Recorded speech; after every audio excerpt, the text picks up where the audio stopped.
আসসালামু আলাইকুম প্রিয় দর্শক, সবাই কেমন আছেন? আশা করি সবাই ভালো আছেন।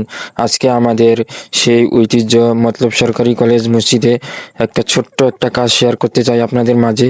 সেটা হলো মসজিদের যে নতুন পুনর্নির্মাণ করা হয়েছে মসজিদের নাম লেখার জন্য, আমি আর বাবা মিলে ছাদের দেয়ালে লেখাটা কাজ শুরু করি। এই কাজটা আমাদের জন্য ছিল শুধু একটা লেখানো, এটা ছিল এক দোয়া, এক ভালোবাসা, এক সেবা। তখন মনে হচ্ছিল যেন আমরা আমাদের হাত দিয়ে ইতিহাসের একটা ছোট টুকরোকে ছুঁয়ে যাচ্ছি। আমার বাবা সেই মুহূর্তে উনি লিখছিলেন, কখনো গাইড করেছিলেন। এই কাজটার মধ্যে আমরা যেন একসাথে একটা ইবাদতের অংশ হয়ে গিয়েছিলাম। মসজিদ আল্লাহর ঘর, এই ঘরে নিজের হাতের লেখা বা আমার বাবার হাতের লেখা সৌভাগ্য খুব কম মানুষের হয়।